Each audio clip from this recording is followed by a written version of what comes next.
बिस्मिल्लाहिर्रहमानिर्रहीम। अस्सलाम वालेकुम नाज़रीन, सारी कौम ने देख लिया कि इलेक्शन से कौन भाग रहा है और इस इलेक्शन मुलतवी कराने की दो पहलुओं वाली साजिश इमरान खान ने कैसे तैयार की और इसमें बंदोबस्ती जजों की यकीन दहानियाँ शामिल थी। ये सारा किस्सा आपके सामने रखना है। और इसके बाद जो पैदा हुई सूरत हाल से PTI ख़ुद परेशान हो गई। और दूसरा दिलचस्प मौजू ये है कि लाखों वकीलों के हजूम में सिर्फ 12 पुलिस वाले आए और शेर मरवत क्या नाम है उसको पकड़ कर ले गए। ये कमाल हो गया। और इस गिरफ्तारी के बाद PTI ने पंजाब को गाली देने की मुहिम ट्विटर पर शुरू कर दी है। और साथ ही ये भी बताना है कि शेर अफजल मरवत, हाँ इसका पूरा नाम है शेर अफजल मरवत, ये लाहौर में किस यकीन दहानी पर आया था। ये सारी दिलचस्प तफसीलात है इसकी। और फिर उसके बाद ट्रकों वाला ने अपना ही थूका चाटा। ये किस्सा भी आपसे अर्ज़ करना मुख्तसरन, क्योंकि इसकी तफसील जो है वो आ चुकी है, लेकिन ये ज़ाविया जो है वो शायद ज़्यादा हाईलाइट नहीं हो सका। तो नाज़रीन, PTI ने एक अपील दायर की लाहौर हाई कोर्ट के जस्टिस बाकर नजफ़ी की अदालत में कि इलेक्शन कमीशन ने जो नोटिफिकेशन जारी किया है कि इंतज़ामी अफसरों को RO बनाया जाएगा, इसे मुअत्तल किया जाए। और इस दरख्वास्त से पहले ज़ाहिर है ये तसल्ली कर ली गई थी कि जवाब क्या आएगा और किस तारीख़ को आएगा, और ऐसी तारीख़ को आएगा कि जिसके बाद 3-4 दिन वैसे ही गुजर जाएं ताकि इलेक्शन का जो शेड्यूल चीफ इलेक्शन कमिश्नर ने जारी करना है वो जारी ना हो सके। ये बंदोबस्त यकीनी बना लिया गया था। 12 दिसंबर को जज साहब ने फैसला महफूज कर लिया था, लेकिन सुनाया 14 दिसंबर की रात को, क्योंकि एक दिन बाद इलेक्शन शेड्यूल जारी होने वाला था, उसको रोकना मकसूद था, वो रुक गया। और RO हजरात की जो तरबियती मराहल थे वो भी वही मुअत्तल कर दिए गए और यूँ इलेक्शन मुलतवी होने का एक खदशा पैदा हो गया। अब इस सूरत हाल से इलेक्शन कमीशन कैसे निकलेगा, हुक्काम बाला कैसे निकलेंगे, क्योंकि इलेक्शन का इल्तवा पाकिस्तान के फ़ायदे में नहीं, इलेक्शन का इल्तवा सिर्फ PTI के फ़ायदे में है। और मैं उस साजिश की पूरी तफसील आपके सामने कई बार रख चुका हूँ और ये बता चुका हूँ कि PTI का असल टारगेट क्या है। इस सिलसिले में PTI ने ये दो धारी एक तलवार चलाई।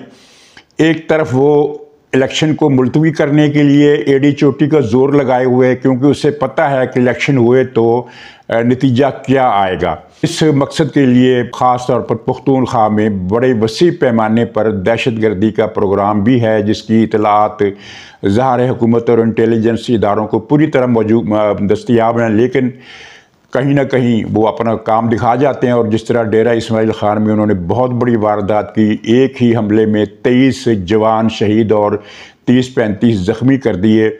मेरा ख्याल है कि इतना बड़ा जानी नुकसान इससे पहले पाक फ़ौज को कम ही उठाना पड़ा। ये बहुत ही संगीन वाक़या था और ये ख़तरात अब भी बहुत हैं। तो दूसरी तरफ जो दूसरी धार थी वो ये थी कि इमरान खान की खसूसी हदायत पर ये बहुत पहले फैसला कर लिया गया था कि PTI का सोशल मीडिया सेल, जिसमें वो नाम नहाद सर्वे करने वाले इदारे भी शामिल हैं, जो ज़िला ब ज़िला शहर ब शहर अवामी सर्वे कर रहे हैं। और हर सर्वे में ये दिखा रहे हैं कि PTI 60% है, कहीं 70% है, कहीं 85% है। 60% से कम तो PTI एक वोट बैंक 60% से कम तो कहीं है ही नहीं। यहाँ तक कि अभी लाड़काना का सर्वे नहीं आया, लेकिन मेरा ख्याल है अगर लाड़काने का सर्वे आया तो वहाँ भी 70% वोट PTI का होगा, बाकी 30% पीपल्स पार्टी और JUI और दूसरी जमातों का होगा। तो ये सर्वे और ये मुहिम और TV पर बैठे हुए उसके तनख्वाहदार एंकर पर्सन जो अपने TV चैनल से भी तनख्वाह लेते हैं और PTI से भी तनख्वाह लेते हैं, उन सब की ये ड्यूटी है कि बिला शक व शुबा, इसमें तो कुछ शुबा ही नहीं है ना कि PTI के पास 80% वोट हैं, 85% वोट हैं। आगे बात करो, अगले पॉइंट पर बात करो। वो बड़ा नफसियाती एक बंदोबस्त करके बैठे होते हैं कि वो ये दावा शुरू में नहीं करते कि PTI के पास 80-85 वोट हैं, 80-85% वोट हैं, बल्कि वो बात ये करते हैं कि मुस्लिम लीग नून जो है वो 22% या 18% वोटों के साथ 85% वोटों वाली PTI का मुकाबला कैसे करेगी। एक नफसियाती फ़ज़ा पूरी कामयाबी के साथ बनाई जाएगी, ये तय हुआ था कि पीटीआई के पास 85% वोट है। मतलब ये है कि अवाम को जब ये बताया जाए कि पीटीआई इलेक्शन मुलतवी कराने की साजिश कर रही है तो अवाम इस बात को मानने से इनकार कर दें, इसलिए कि उनको तो यह बावर करा दिया गया कि पीटीआई के पास हर हल्के में 70 से 85% तक वोट हैं, वो इलेक्शन क्यों मुलतवी कराएगी। ये बड़ी सोची समझी स्कीम के तहत बहुत पहले से ये तय कर लिया गया था कि हमने इलेक्शन नहीं होने देने, और लेकिन साथ ही अवाम को ये बावर कराना है कि इलेक्शन हम नहीं, हुकूमत मुलतवी करना चाहती है, फ़ौज मुलतवी करना चाहती है, मुस्लिम लीग नून चाहती है कि इलेक्शन ना हो, क्योंकि सबको पता है कि पीटीआई जीत जाएगी। लेकिन हम दूसरी तरफ से इतने बम धमाके करेंगे, इतनी दहशतगर्दी करेंगे, इतनी बेयकीनी फैलाएंगे कि इलेक्शन ना हो सके, और अगर हो भी जाएं तो अवाम इतनी कम तादाद में वोट डालने के लिए निकलें। ज़ाहिर जब एक आप नफसियाती फ़ज़ा बना देंगे कि इलेक्शन के रोज़ पता नहीं कहाँ कहाँ बम धमाके होंगे, कहाँ कहाँ टारगेट किलिंग होगी, कहाँ कहाँ तखरीबकारी के वाक़यात होंगे, लड़ाई होगी, दंगा फसाद होगा। पीपल्स पीटीआई के पास 85% वोट हैं तो वो तो पोलिंग स्टेशनों पर कब्ज़ा कर लेगी। ये सारी सूरत पैदा करके अवाम को यानी वो एक किस्म का खौफ में मुब्तला कर दिया जाए कि हम बाहर निकले तो पता नहीं क्या हो जाएगा, और यूँ लो टर्न आउट हो। इन दोनों सूरतों में पीटीआई का ये, और साथ ही बंदोबस्त ये कर लिया गया था कि ये फैसला आएगा और इस तारीख को आएगा, इलेक्शन शेड्यूल जारी होने से एक दिन पहले आएगा, इलेक्शन मुलतवी हो जाएगा, और हम कहेंगे कि देखो हमारी 85% मकबूलियत के डर ने इलेक्शन मुलतवी करा दी है। लेकिन नाज़रीन किराम, बाज़ औक़ात सियाना कव्वा फिर वही खाता है जो मुहावरे में लिखा हुआ है, तो सियाने कव्वे ने वही खाया।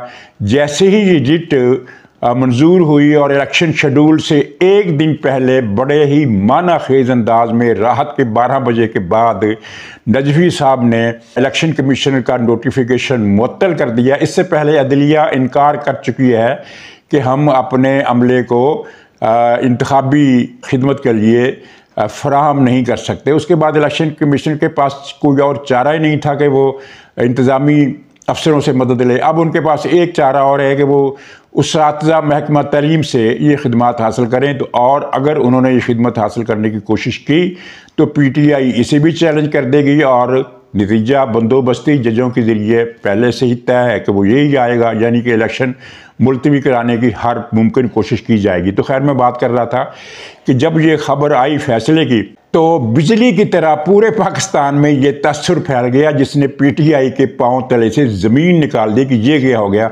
तसर ये बन गया कि पीटीआई इलेक्शन मुलतवी कराना चाहती है, यानी वो बात जो हम जैसे लोग अपनी महदूद ऑडियंस के सामने रखते थे और ये बताने की कोशिश करते थे कि पीटीआई इलेक्शन मुलतवी कराना चाहती है। ज़ाहिर है ये हमारी वीडियोस सिर्फ एक सेक्शन तक ही जाती हैं। किसी की व्यूअरशिप अगर लाखों में भी हो तब भी हम ये नहीं कह सकते कि वो पूरे अवाम तक बात पहुंच गई।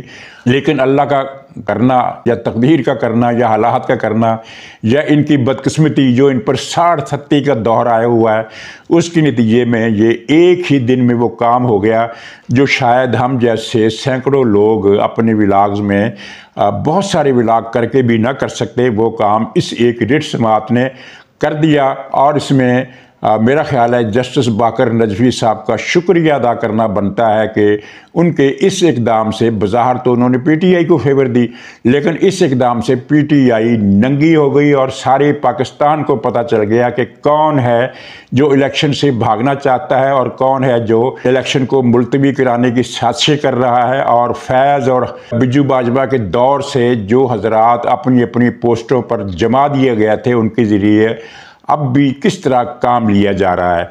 नाज़रीन, जब इलेक्शन कमिश्नर ने अपने इजलास में इनको बुलाया तो वो जो केस चल रहा है इंटर पार्टी इलेक्शन के हवाले से, उसमें जब ये पीटीआई के वकील पेश हुए और ये भी पेश हुए पीटीआई के जो सो कॉल्ड चेयरमैन है, उससे तंजिया तौर पर, यह मज़ाहिया तौर पर चीफ इलेक्शन कमिश्नर ने सवाल किया कि आपने तो हमारा जो ये तरबियत का प्रोग्राम था आरो हजरात का, वही आपने ख़त्म करवा दिया रिजेक्ट करा के। तो ज़ाहिर है जो पीटीआई में होगा वो झूठ नहीं बोलेगा तो क्या करेगा। उसने साफ झूठ बोला कि हमने ऐसी कोई दरख्वास्त हाई कोर्ट में दाखिल ही नहीं की, दायर ही नहीं की, हमारा इससे कोई ताल्लुक नहीं। चीफ इलेक्शन कमिश्नर इस पर हैरान रह गए कि इतना बड़ा झूठ, वो भी दिन दहाड़े मीडिया के सामने, सबके सामने। तो अली जफ़र जो ज़ाहिर सियाना है, वो उसने कहा कि ये तो फिर ये बात ये ज़ाते खुद एक स्कैंडल बन जाएगी। उसने फ़ौरन तस्दीक की, नहीं जनाब, रिट तो हमने ही दायर की थी, लेकिन हमारा मकसद ये नहीं था। यानी हमने तो कनपटी पर गोली चलाई थी, दिल पर गोली चलाई थी, लेकिन हमारा मकसद कत्ल करना नहीं था। यानी मतलब जाहिर है तो वो भी पीटीआई का, सच तो वो भी नहीं बोलेगा। लेकिन उसने बहरहाल मामला ये संभाल लिया है। अब पीटीआई वाले जो चाहे करें, ये मामला उनके गले पड़ गया है कि कौन है जो इलेक्शन मुलतवी कराने की साजिश कर रहा है। और मैं ये आपको बता चुका हूँ कि वो जो सहाफ़ी हजरात हैं जो इस तरह की अफवाहें फैलाते हैं कि वहाँ इस तरह की स्कीम बन रही है, इलेक्शन मुलतवी हो जाएंगे, ताजरों को इत्मीनान में लिया जा रहा है, और फलां ने ये कर दिया और फलां ने वो कह दिया, हालात ख़राब है, मौसम ठंडा है और पीटीआई की मकबूलियत का खौफ है, पता नहीं क्या क्या वो 100 तरह के बहाने तराशते हैं ये अफवाह फैलाने के लिए कि इलेक्शन मुलतवी करने का फ़ैसला हो चुका है। अब उसके तरीक़ाकार पर अमल दरामद होगा कि क्या बहाना इस्तेमाल किया जाए। अब ये बहाना पीटीआई ने अगर दे दिया हुकूमत को, और मुझे तो नहीं लगता कि हुकूमत इलेक्शन मुलतवी करेगी। इलेक्शन कमिश्नर ने आज फिर बयान जारी किया है कि सूरत हाल के ज़िम्मेदार हम नहीं हैं, इसके बावजूद इलेक्शन मुकर्ररा तारीख पर होंगे, मुलतवी नहीं होंगे। लेकिन फ़र्ज़ करें अगर हुकूमत इलेक्शन मुलतवी कर देती है, फ़र्ज़ करें, तो मुद्दा किस पे सर पर जाएगा, इल्ज़ाम किसके सर पर जाएगा, कौन सज़ाबार होगा, ये अब तय हो गया है। और ये पीटीआई की एक और बदकिस्मती है। और पीटीआई का ये जो बदकिस्मत दौर चल रहा है वो यही है कि उसकी हर चाल, उसकी हर मूव नाकाम होती है। नाज़रीन, लकी मरवत का नामवर गुंडा शेर अली शेर मरवत, क्या नाम है उसका, फिर भूल जाता हूँ, शेर अफजल मरवत। शेर अफजल मरवत लाहौर क्यों आया? लाहौर इस तरह आया कि उससे यकीन दिलाया गया था। शेर अफजल मरवत ने इनसे पहले पूछा था कि मुझे तो जहाँ पेशावर में, सवात में, मालाकंड में 3 जगह पर गिरफ़्तार करने की कोशिश की गई है, तो अगर मैं लाहौर आया तो मुझे गिरफ़्तार कर लिया जाएगा, तो मैं आऊँ कि ना आऊँ। तो यहाँ से पीटीआई की तरफ से और उसके वकीलों की तरफ से इसको तसल्ली दी गई कि किसी माई के लाल में ये जुर्रत नहीं है कि हमारी कन्वेंशन में कोई आए और कोई उसे पुलिस गिरफ्तार करके ले जाए। बेधड़क आओ, जहाँ लाखों वकील तुम्हारा इस्तकबाल करेंगे, लाखों वकील। और नाज़रीन, ये लाखों की जो टर्म है ना, ये इसके अलावा भी इस्तेमाल हो। ये पीटीआई के सोशल मीडिया पिछले 1 साल से ये काम कर रहा है कि 3-4 मौके ऐसे आए जब वकील पीटीआई के हक़ में बाहर निकले माल रोड पर। एक मरतबा उनकी तादाद 50 थी, एक मरतबा 60 थी, एक मरतबा 100 से कुछ ज़्यादा थी। लेकिन हर मौके पर पीटीआई के सोशल मीडिया ने जो कंपेन चलाई वो ये थी कि आज लाहौर में लाखों वकील सड़कों पर निकल आए, हुकूमत का धड़न तख्ता हो गया, या आज नहीं हुआ तो कल हो जाएगा। लाखों वकील सड़कों पर निकल आए लाहौर के माल रोड पर। 3 मरतबा इन्होंने लाखों का हिस्सा इस्तेमाल किया। तो इसलिए इन दोनों वाक़यात की बुनियाद पर, मैं ये दोनों बातों की बुनियाद पर मैं ये कह रहा हूँ कि जब शेर अफजल मरवत लाहौर हाई कोर्ट के गेट से गिरफ़्तार किया गया तो उस वक्त वहाँ लाखों वकील जमा थे पीटीआई के हक़ में, और लाखों वकील हाई कोर्ट की इमारत के अंदर थे और कई लाख हाई कोर्ट की इमारत के बाहर थे। तो ये लाखों दर लाखों का मजमा वकीलों का वहाँ मौजूद था। शेर मरवत बाहर निकला और 12 पुलिस वाले आए और उसको पकड़ कर ले गए, और ये लाखों वकील खड़े मुंह देखते रहे, कुछ भी ना कर सके। तो इस रियायत से मैंने ये लाखों का हिस्सा इस्तेमाल किया। बाकी फैक्चुअल सूरत हाल ये थी कि पुलिस की नफरी थी। एंटी राइट फोर्स होती है, क्या वो एलीट फोर्स होती है, जो भी फोर्स होती है, उसकी कई जीपें, 3-4 जीपें हाई कोर्ट से फासले पर खड़ी थी, और पुलिस भी कुछ मजीद नफरी भी, ज़ाहिर है वो 100-150 से तो ज़्यादा ही थी, जो बाहर खड़ी हुई थी, लेकिन वो फासले पर थी और हाई कोर्ट से खासी दूर थी। वो इसलिए अपॉइंट की गई थी कि अगर कोई इस तरह की सूरत हाल पैदा होती है तो वो यानी मौके पर वो फिर कंट्रोल कर ले। लेकिन नाज़रीन, आप यकीन करें कि उस पुलिस को हरकत में आने की ज़रूरत ही पेश नहीं आई, कोई ऐसी नौबत ही नहीं आई कि उस पुलिस फोर्स को जो खासे फासले पर 100-150 की तादाद में खड़ी थी, तकरीबन 100 की तादाद में खड़ी थी, वो हरकत में आती और कोई यानी एक्शन लेती या कोई लाठी चार्ज करती या मुदाखलत करती, ऐसा कुछ हुआ नहीं। 12 पुलिस वाले आए, टोटल 12, 13 नहीं, 13 नहीं 12 थे, और 12 वो पुलिस वाले आए, उन्होंने अली शेर मरबत को पकड़ा, जो भी इसका नाम है उसको पकड़ा और साथ लेकर चले गए। आप वीडियो देख सकते हैं कि वकुला जो उस वक्त उस मौके पर जो मौजूद थे वो 25-30 से ज़्यादा नहीं थे, और जो हाई कोर्ट की इमारत के अंदर थे वो भी 25-30 से ज़्यादा नहीं थे। ये 25-30 वो और 25-30 ये मिलाकर कई लाख वकीलों का मजमा, आप कह सकते हैं कि कई लाख वकील मौजूद थे। और 12 पुलिस वाले आए और शेर मरबत को चूहे की तरह उन्होंने उठाया और उठाकर ले गए। और इस मौके पर शेर मरबत दुहाई देता रहा कि मुझे आप छोड़ दें, आप मुझे छोड़ दें, ये इस तरह की वो दुहाई देता रहा, लेकिन उन्होंने नहीं छोड़ा, धर पकड़ा और उठाकर ले गए। इस बात से क्या साबित हुआ? अफजल शेर मरबत वो जो है वो कोई इतना अहम आदमी नहीं है, एक लफंगा है, एक गुंडा है जो गंदी ज़ुबान इस्तेमाल करता है। उसने एक गंदा मुहावरा पढ़ा और पीटीआई के जो वर्कर हैं, जो हामी है, वो गंदी ज़ुबान सुनने के शायक हैं, वो खुद भी गंदी ज़ुबान इस्तेमाल करते हैं। तो उनकी नज़रों में शेर मरबत जो है ये चढ़ गया और ये लीडर बन बैठा। उसकी गिरफ्तारी कोई बड़ा वाकया नहीं है, जिस तरह सैकड़ों अफराद पीटीआई के पहले से गिरफ्तार हैं, उनमें से एक और हो गया। अगर अब तक गिरफ्तार शुदगान की तादाद फ़र्ज़ कीजिए 200 है, तो इस तरह इसकी गिरफ्तारी से 201 हो गए। इससे बड़ा वाकया ये नहीं है, लेकिन ये गिरफ्तारी एक बड़ा वाकया है। बड़ा वाकया इस तरह है कि लाहौर में पहले तो आप ये देखिए कि उसकी आमद पर जो इन्होंने कहा था कि लाखों वकील इकट्ठे होंगे, तो कितने वकील इकट्ठे हुए? 100 वकील इकट्ठे हो गए। 100 वकील। अगर इतना बड़ा लीडर पीटीआई इसको मानती है कि ये इमरान खान का कायम मुकाम है, और इनके सोशल मीडिया ने प्रोग्राम किए हुए हैं कि इमरान खान अंदर है, तो क्या हुआ, हमें शेर मरबत की शक्ल में दूसरा इमरान खान मिल गया है। तो ये दूसरा इमरान खान जो था ये चूहे की तरह पकड़ लिया गया और किसी वकील ने मुजाहमत नहीं की। मुजाहमत वहां नहीं हुई है, आप वीडियो को देखें, शोर मचा है कि मत पकड़ो, नहीं जाने देंगे, किसी सूरत इसको नहीं जाने देंगे, कैसे पकड़ सकते हो, छोड़ दो, ये कर दो। और ये आवाज़ें भी आपने सुनी होगी कि मरवत साहब गाड़ी में मत बैठिए, मत बैठिए, मत। लेकिन ये है कि अगर कोई ये कहे कि पुलिस से हाथापाई हुई, पुलिस से धींगा मुश्ती हुई, पुलिस से फिजिकल मुजाहमत किसी ने की, तो ऐसा कुछ नहीं हुआ। एक तो ये वाकया हो गया, और दूसरा ये है कि इसके बाद भी, गिरफ्तारी के बाद भी, चलो ये तो गिरफ्तारी हो गई, गिरफ्तारी के बाद भी कोई रद्द-ए-अमल आता, कहीं कोई 10, 5, 6 आदमी कोई लिबर्टी चौक पर जमा हो जाते, कोई माल रोड पर जमा हो जाते, किसी और जगह जमा हो जाते। वो जो इनका एक बड़ा पसंदीदा चौक है, लालक शेर जान, क्या नाम है इसका, लालक जान चौक डिफेंस में, वो इनका बड़ा गढ़ है इस मम्मी डैडी बर्गर क्लास का, वहाँ इकट्ठे हो जाते, कहीं इकट्ठे नहीं हुए। और इस तरह पूरे पाकिस्तान के अवाम को पता चल गया कि पंजाब में पीटीआई कुछ नहीं कर सकती, ये सड़कों पर 100 आदमी भी नहीं निकाल सकती। और ये तो शेर मरबत है ना, जब इमरान खान को जमान पार्क से पकड़ा था दूसरी मरतबा, पहली मरतबा तो एक मुनज़्ज़म मनसूबा था ना, जो 9 मई को पहले से जत्थे तैयार थे और वही जत्थे उसकी ताकत थे। जब दूसरी मरतबा ये जमान पार्क से गिरफ्तार हुआ, जब पिंकी पीरियड ने धमकी दी थी कि मैं जादू, ऐसा काला जादू करूंगी कि तुमको भस्म कर दूंगी, और कई अफसर सुना है कि थोड़ा बहुत डर भी गए थे।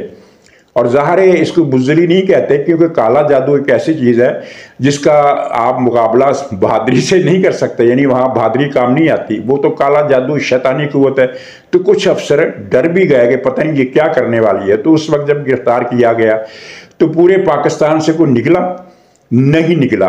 शेर मरबत की गिरफ्तारी पर पंजाब छोड़े पख्तूनख्वा में भी कोई नहीं निकला। वो वहाँ एक तमाशागीर ठीक है इकट्ठे हो गए तमाशा देखने के लिए, और उनमें जैसा कि मैंने बताया वहाँ हज़ारों की तादाद में गैर कानूनी अफगान महाजिर बाशिंदे जो हैं वो इनके जलसों में आते हैं, टीटीपी के लोग वहाँ आते हैं। पंजाब में इन्होंने बहरहाल इस हुकूमत की इतनी कामयाबी ज़रूर है कि पंजाब में टीटीपी को घुसने का मौका नहीं मिल रहा। तो एक तो ये पूरे पाकिस्तान को पता चल गया कि ये इनकी औकात है कि जो एक दूसरा इमरान खान इनको मिल गया था उसको पुलिस ने चुचुंदर की तरह उठाया और उठाकर साथ ले गई, और ये कुस्के तक नहीं, ये माफ़ कीजिएगा ये पंजाबी का मुहावरा है, उर्दू में इसे पता नहीं क्या कहते हैं, कुस्कने का पंजाबी में क्या तर्जमा है, चूं करना, इस तरह का कोई मुहावरा होगा।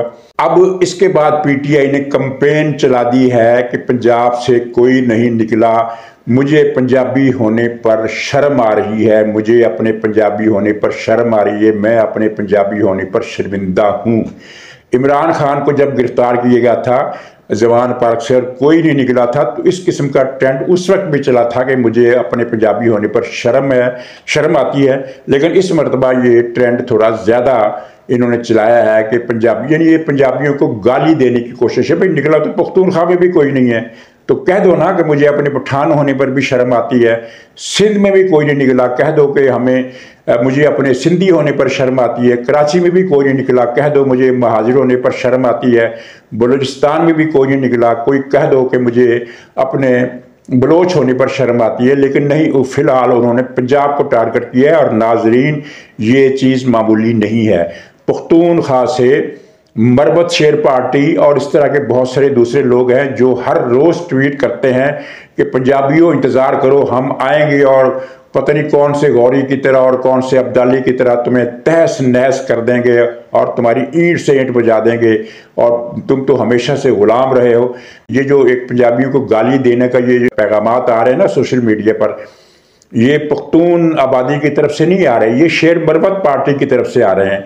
और मकसद इनका सिर्फ ये है कि पंजाब वालों को मुश्तल किया जाए ताकि कोई बेवकूफ़ किस्म के पंजाबी जवाब में ये कह दें कि जनाब हम फिर रंजीत सिंह बनकर आ रहे हैं, पेशावर पर कब्जा कर। इस तरह की बकवासबाजी उधर से जो हो रही है इधर से भी हो रही है, ताकि एक किस्म की पश्तून पंजाबी नफरत की आग फैले। जिस तरह 71 में बंगाली पंजाबी या बंगाली मगरबी पाकिस्तानी कश्मकश एक चल पड़ी थी, उस तरह की कश्मकश ये शुरू करना चाहते हैं। और ये भी ज़ाहिर उसी टारगेट के हसूल की ये कोशिश है जो पख्तूनख्वा को पाकिस्तान से अलग करने के लिए इमरान खान ने तैयार किया। तो लेकिन अफसोस तो खैर इनको होगा, हमें तो खुशी है कि, लेकिन मुझे अपने पंजाबी होने पर शर्मिंदगी है वाला जो है रुझान, ये ज़्यादा कामयाब नहीं हो सका। हालांकि ये सब एक दूसरे को उकसा रहे हैं कि इस तरह की ट्वीट करो, जालसाजी से ये उनकी नंबरिंग, उनकी व्यूवरशिप बढ़ा रहे हैं। वो क्या होता है शेयर करना, रीट्वीट करना, वो उसको ये बढ़ा रहे हैं, लेकिन इसका नुकसान भी पीटीआई को उठाना पड़ेगा। नाज़रीन, मुख्तसर अल्फाज में ट्रक्का वाला का केस, ट्रक्का वाला ने शो काज नोटिस का जवाब ही नहीं दिया। पहले अकड़ गया ना कि मैं तो जवाब नहीं देता। अकड़ा किस लिए? इसलिए कि पता है कि जवाब तो मैं दे ही नहीं सकता, और इससे बेहतर है कि जवाब ना दो और दूसरे पंगे डालकर जो इमरान खान करता रहा है कि केस को लटकाओ, तो ये उसने हिकमत अमली इख्तियार की। फिर इसके वकीलों ने बताया कि ट्रक्का वाले साहब मारे जाओगे, बुरी तरह मारे जाओगे। अगर फाइट करके हारोगे, हारना तो तुमने है ही, लेकिन अगर फाइट करके हारोगे तो हमारे पास एक फिर जवाब हो जाएगा कि जनाब धांधली हुई है, हमारा मौक़िफ़ नहीं सुना गया, झूठे इल्ज़ामात पर सज़ा सुना देगी। लेकिन अगर जवाब नहीं दोगे तो फिर तो उनके पास एक मिसकंडक्ट का हथियार इस्तेमाल करने का सुनहरी मौका मिल जाएगा। चुनांचे ये ट्रक्का वाला अपना थूका चाटने पर मजबूर हो गया और कल इसने फिर दरख्वास्त दे दी कि मैं जवाब देना चाहता हूँ, मुझे मज़ीद वक्त दिया जाए। ये भी मामले को लटकाने का मुतरादिफ ही है। और चीफ जस्टिस साहब ने ये इजाज़त दे दी। और ये एक इसकी मिसाल माजी में मौजूद नहीं है कि किसी को जुडिशल कमीशन में इस तरह के रेफरेंस में मज़ीद वक्त दिया गया हो। आइन और कानून में इसकी गुंजाइश नहीं है, लेकिन उन्होंने एक ज़ाहिर है सूरत हाल ऐसी है कि ये इसको सियासत का इशू बना रहे हैं, तो उन्होंने फिर ठीक है मुनासिब समझा कि इसको वक्त दे दिया जाए ताकि इसको भागने का मौका ना मिल सके। लेकिन जनाब इसने फिर जुडिशल कमीशन का, हाँ, इसने फिर ओपन समाअत का मुतालबा किया। वो चीफ जस्टिस ने वो भी मान लिया। हालांकि आज तक इससे पहले किसी भी जज के खिलाफ जो रेफरेंस आते हैं किसी कार्रवाई को ओपन नहीं किया गया। वो इजलास के अंदर की कार्रवाई होती है, अदालती कार्रवाई ओपन हुआ करती है। तहकीकाती कमीशन की कार्रवाई कभी ओपन नहीं होती। कभी सुना आपने किसी तहकीकाती कमीशन या इस तरह की इन्वेस्टिगेशन या जेआईटी की कार्रवाई ओपन हुई हो? लेकिन ये पहली मरतबा हमने ये भी देखा कि चीफ जस्टिस ने उनकी ये बात भी मान ली। और इसका मकसद क्या था ओपन कार्रवाई का? ओपन कार्रवाई का मकसद ये था कि मैं उस इजलास में चीफ जस्टिस को गालियाँ दूंगा, उसको मुश्तल करने की कोशिश करूंगा, एक धींगा मुश्ती की कोशिश करूंगा। इस तरह अवाम में एक तमाशा लगेगा और सुप्रीम कोर्ट का इदारा एक मज़ा खेज तंज़ो मज़ाक की जद में आ जाएगा। और उसने ये किया। कमीशन की कार्रवाई के दौरान इसने एक मरतबा चीफ जस्टिस को पागल कह दिया।